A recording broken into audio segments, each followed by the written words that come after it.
other news, President Muhammadu Buhari charges security agencies to maintain professionalism in handling distribution of classified materials. Dangote Company awards scholarship to 460 students of secondary schools and tertiary institutions from its host communities in IBEJU, LEKKI. U.S. energy giant EXXONMOBIL sues the EU in a bid to force the BLOC to scrap its new windfall tax on oil firms. And in sports, in the draws on Wednesday, defending champions of the NPFL, Rivers United begins its quest for another title against LOBI Stars in the 2022-23 season. And this is MLC TV News Hour, reaching you live from the city of Lokoja, the confluent state of Nigeria. I am Morno Balagobo. Thanks for joining us. President Muhammadu Buhari on Wednesday warned security agencies to eschew behaviors that could compromise the forthcoming general elections. He said those involved in handling sensitive election materials must uphold a high sense of professionalism in discharging their duties. According to a statement signed by his senior special assistant on media and publicity, Garba Shehu, the president said this when he inaugurated the Defense Intelligence Agency's newly acquired estate in Idukamo, Abuja. The president urged the agencies to handle the distribution and monitoring of classified materials and other logistics professionally and in accordance with standing operation procedures. Reiterating his earlier directive to the security agencies to remain apolitical, the president said they must desist from behavior that could bring disrepute to their organizations and the country by compromising the democratic process. The Senate on Wednesday rejected the request by the President, Muhammadu Buhari, to restructure the 22.7 trillion naira ways and means advances collected by the federal government from the Central Bank of Nigeria. The lawmakers rejected the request after an uproar in the Senate over the issue. Buhari had, in a letter read on the floor of the Senate on Wednesday last week, sought for restructuring of the 22.7 trillion ways and means advances collected from CBN within the last 10 years, in addition to 1 trillion to be collected as fresh domestic loan. However, trouble started when the chairman of the committee, Solomon Adiola, APC Lagos West, was called upon to present a report on it. Some members of the upper legislative chamber were quick to raise objections as the Senate leadership attempted to get the report of its finance committee, which had recommended that the president's request be granted.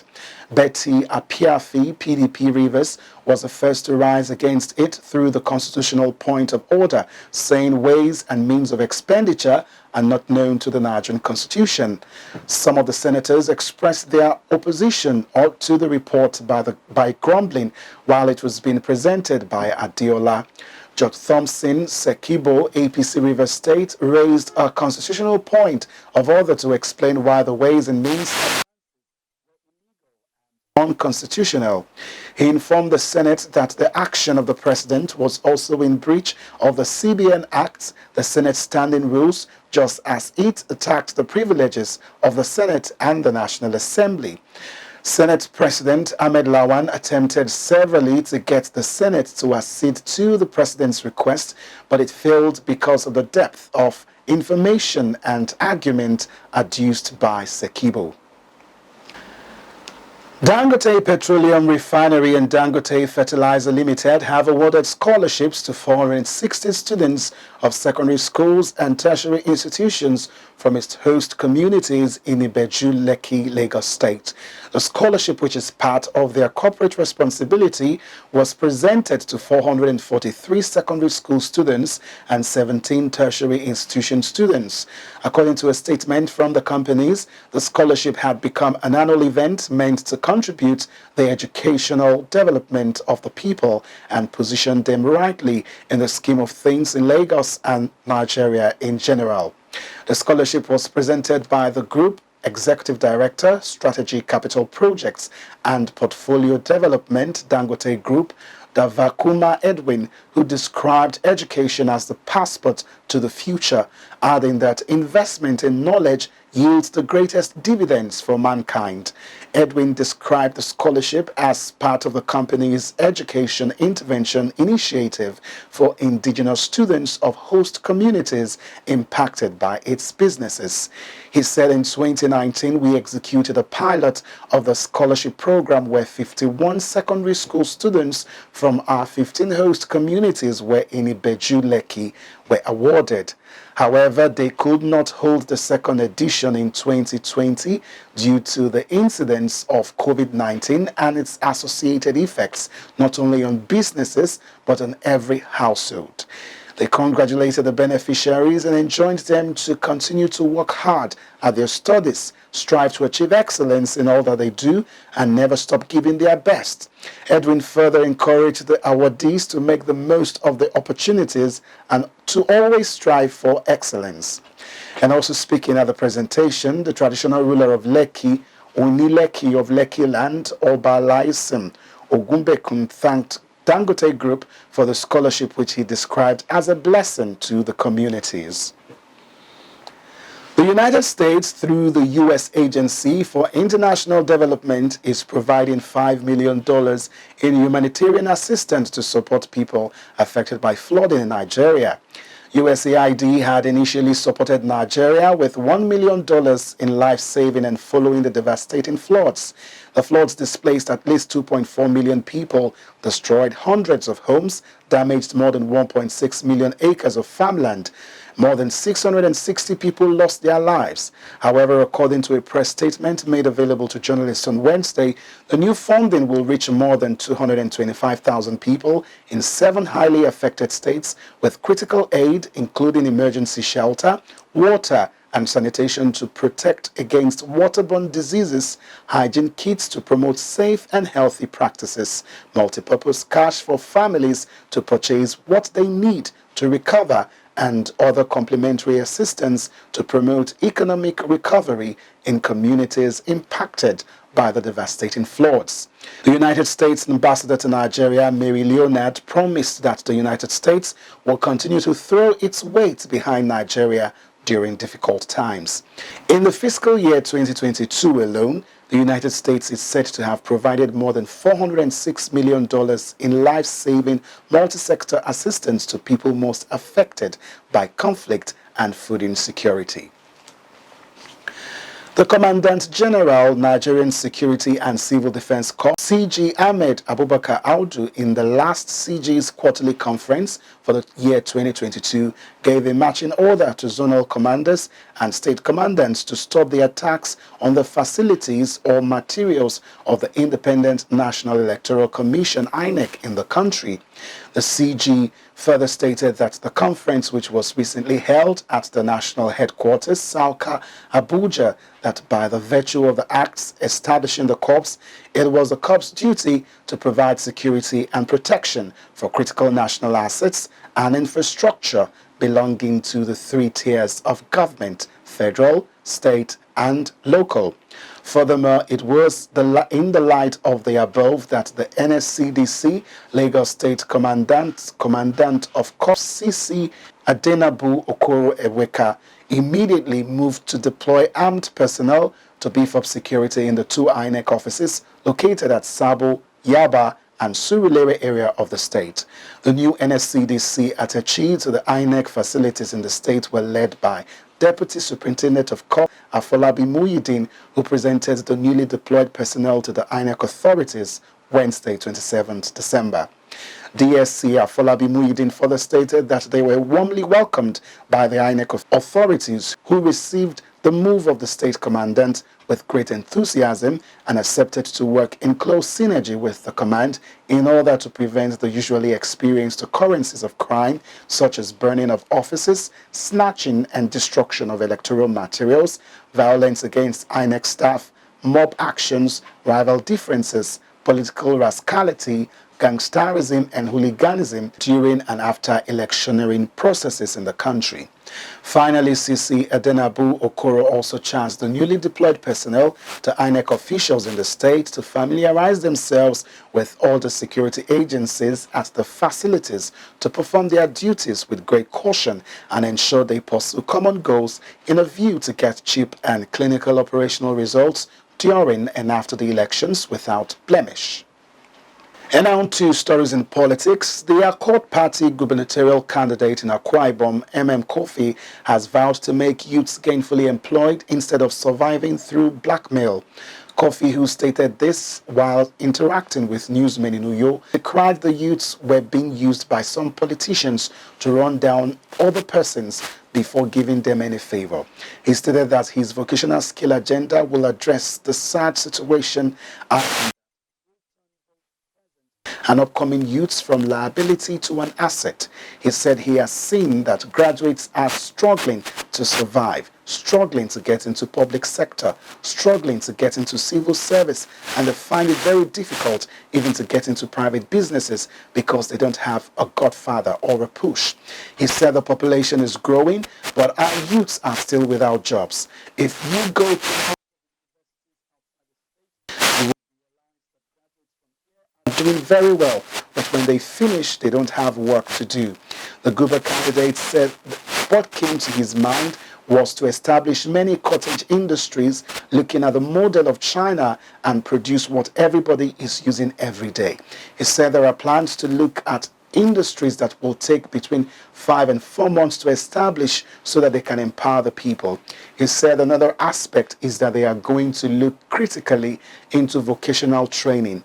They will help stop youths from seeing politics as careers by engaging them in skill acquisition. Said they will use the apparatus of government and create a vocational system so that even if you're a graduate or not, you can learn a skill that will help you to be independent. The gubernatorial candidate noted that the vocational system and the cottage industry will function together, and the former will be feeding the latter with raw materials. Kofi pledged that food will be sufficient in the state by empowering farmers with loans, fertilizers and seedlings, stressing that they will be closely monitored to ensure that those items are put to adequate use for food security. He vowed to sustain the checks in the state when voted into power to enable investors to continually come into the state to do business. The presidential candidate of the New Nigeria People's Party, Rabiu Kwankwaso, has said his government will give priority to education and youth empowerment as means of rebuilding the country if elected in the 2023 general elections. Kwankwaso disclosed this while addressing journalists in Gusau on Wednesday. He identified vibrant youths with their talents being used effectively as one of the critical areas of nation building. The former Kano State governor decried the situation that had left Nigeria with more than 20 million out-of-school children, pledging to ensure that children are given sound education from primary school to tertiary level. According to him, the social, economic and political challenges currently confronting the country are direct consequences of poor education, which has resulted in poverty and unemployment amongst the teeming youth. While thanking the supporters for the warm reception, he expressed optimism that the NNPP will win the 2023 general elections. But I'm going on a short break. We'll be right back. Please to stay with us. Get human interest stories right here on MLC TV with entertainment, sports, business, culture, tourism, and fashion news stories all featured on MLC TV. Not forgetting political and current affairs news, state and federal government and people's matters will be discussed regularly on MLC TV. MLC TV, your one-stop online destination for unbiased, accurate news, entrepreneur ideas, and youth matters to the rest of the world. MLC TV, reaching everywhere, informing everyone. Glad to have you back. And on the foreign scene, Bolivian police have arrested a prominent right-wing opposition leader on charges of terrorism. Luis Fernando Camacho is the governor of Santa Cruz, the country's wealthiest region. He helped oust President Evo Morales from power in 2019. Camacho has led an anti-government strike in Santa Cruz for over a month, bringing the region to a standstill. His supporters have condemned his arrest as kidnapping and have taken to the streets in protest. But the state attorney's office said the arrest was connected to the toppling of the former leftist president. The strikes led by Camacho are over delays in carrying out the country's census.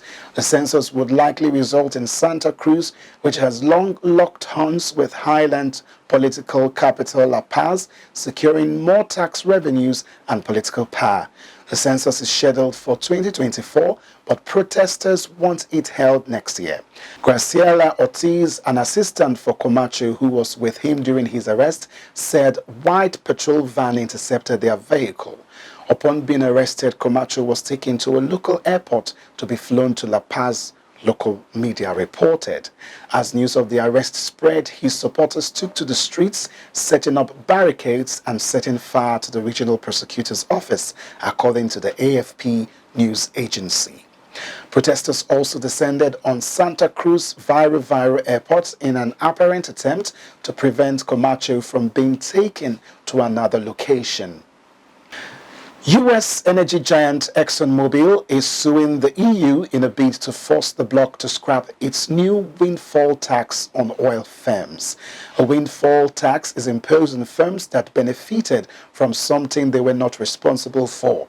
Energy firms are getting much more money for their oil and gas, partly due to supply concerns as a result of Russia's invasion of Ukraine. But Exxon accuses Brussels of exceeding its legal authority, calling the measure counterproductive. ExxonMobil reported a quarterly profit of almost $20 billion in October. In September, European Commission Chief Ursula von der Leyen announced the plan for major oil and gas coal companies to pay a crisis contribution on their increased 2022 profits. A 33% tax on this year's profits was announced, which was more than 20% higher than the average of the 3 previous years. But Exxon argues that the levy discourages investments and undermines investor confidence in a challenge filed at the EU's Luxembourg-based General Court. Families wept and kissed the tarmac at the main airport in Ethiopia's northern Tigray region as they reunited after being kept apart by war for more than 18 months. The emotional scenes followed the resumption of commercial flights between the federal capital Addis Ababa and the regional capital Mekelle. The city, which has a population of around 500,000, was largely cut off from the rest of the world during a brutal 2-year war that claimed the lives of tens of thousands of people and displaced millions of others. The government and Tigray People's Liberation Front (TPLF) finally signed a peace accord last month, opening the way for passenger flights to resume. TPLF-controlled Tigray TV showed footage of passengers dropping to their knees and kissing the tarmac at the airport in Mekelle. There were also emotional scenes at Addis Ababa Bull International Airport as people flew in from Tigray.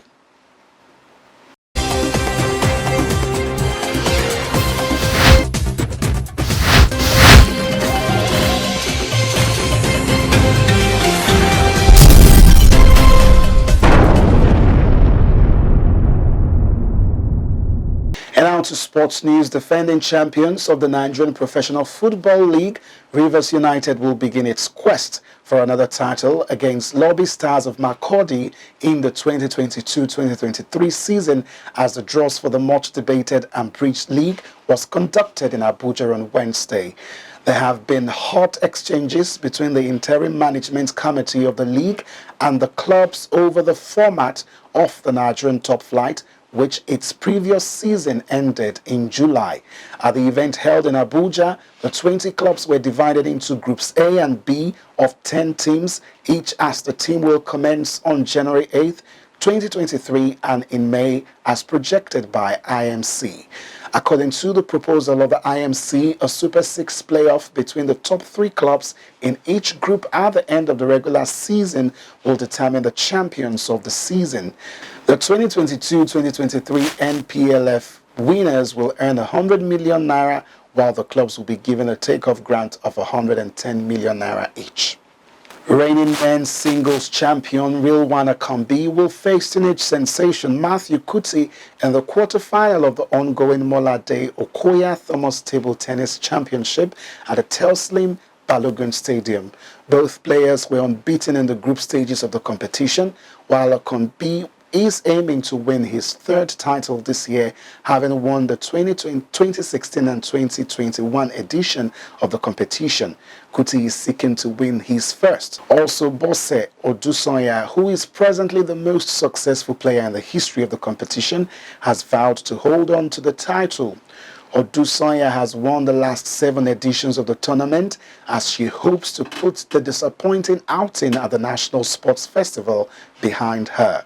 The tournament, which is the oldest sports competition in Africa, is organized by Lagos State Table Tennis Association with support from the Lagos State Sports Commission. In the last match played at Elland Road, Leeds lost to champions Manchester City 1-3. A goal by Rodri in the first half and brace in the second half by Haaland gave the citizens 3 points to move to the champions to second on the table, 5 points behind Arsenal.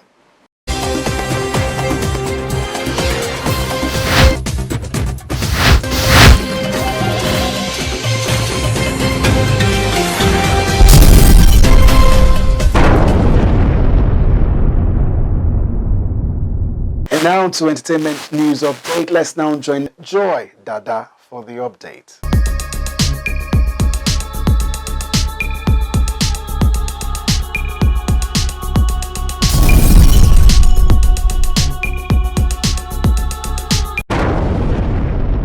Upcoming singer Portable Zazu, who is known for his controversial lifestyle, has stirred up a new one with his concert, which took place at the New African Shrine on Wednesday night, December 28.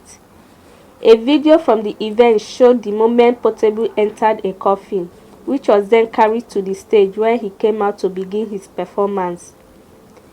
Netizens have reacted to the viral video of Portable, the controversial street hop artist, live on stage in a coffin for his concert. Portable was carried onto the stage in a white casket by a group of 6 men dressed in white.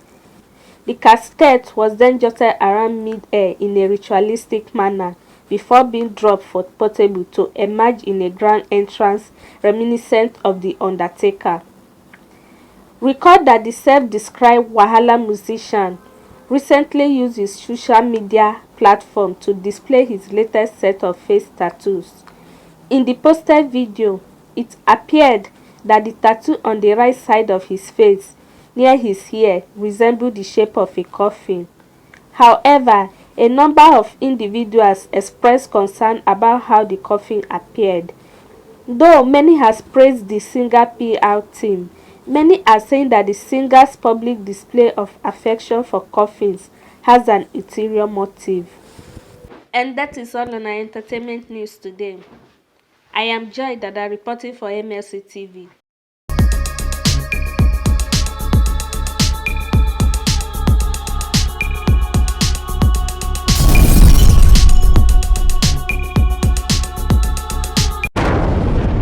Thank you for the update. And that is the size of our package today.